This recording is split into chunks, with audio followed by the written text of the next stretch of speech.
within his constituency and not moving representative duty marega ka member mar parliament. Yes, Wakil Odeny. Apogragi Kennedy malach kabisa. Ma okenge tawacha Jakom Raila Odinga kende. En wach ma courts wose we nyade noya kabisa. The involvement of member of parliament in that fund in the executive manner, my implementation is unconstitutional. Oginya bero nigin magitimo oversight to kendo gin magichako gi implement. Gimo wachi no gi implement uwuondi. Namo wacho miluongo sami we aling. Sami we aling kabisa kaka ogda thuolo ni gada matin.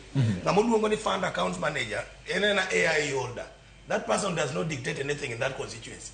Okonya biro bondowa mo wachi no dwano ger school makama. He has nothing onge gimo implement. He's just an AI holder mana ma check wach mar account no. Ni pesa kidwa gol to signature ne ponone signature mogik. But he has no say on what project is being implemented. He has no say who is the contractor. The fund account manager firm has got nothing to do with that.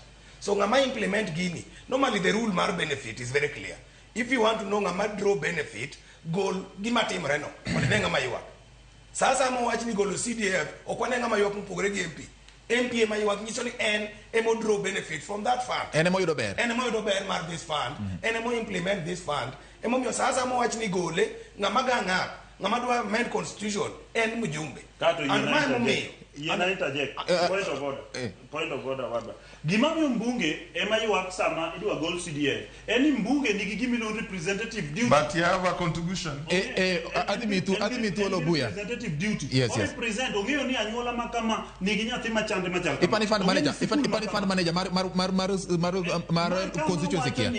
Jogi oknyis jo adier ni ngama chune implementation AI holder oken MP. Ngama chiwo instruction final instruction oken MP. Nitie committee. Then we cannot debate that way. Samu we na ling na me no interject What is clear? Yes. For me yes. No problem. You see this issue margi ne mar CDF and agenda ne. Ruto has nothing to do with this CDF. An agenda mawa jumbe dwani mondo dhi nyime ka implement. It is unconstitutional. Or address himself with the court decision. Nyadi no ya gise the court nyakanene. Court one and another has always ruled it is unconstitutional to the extent ni wabunge participate in the executive role kaka implementers. Shakespeare wachona rose by another name will still smell the same. Kata we lunge ni patron da lunge gi nying mane. It still boils down wabunge ma implement. Jomo lungo ni committee go every member of parliament kok dwari ok debate committee no. Koko duari ok debate NG-CDF committee mar constituency ne. So en gi influence kama bedo ka, en gi influence kama yudo tender, en gi influence a project mitimo. Winji gi kata kaka giwuoyo. Nikech ok ondie kende ma winji gi wabiwa winjogi. Ni karu kanyo cha sebiro magero school. Kendo karu kaka ruang waduogo adwane yawo makacha mondo mi olosi. Owuoyo ka gima ma pesa ne, kendo owuoyo ka ok owach ni committee moro ni toke, kendo owuoyo ka ngama nigi final authority e gima onego tim gi sama onego time. This one, my kata kigolo Raila oko. Even myself as an officer of the court and as an advocate, ange very well ni tij mjumbe ok nyal reyore kendo gi implementation. Mogik katibo chiwo kabisa sidengi ariyo michiwe gi miluongo ni service. Constituency is not a service delivery unit.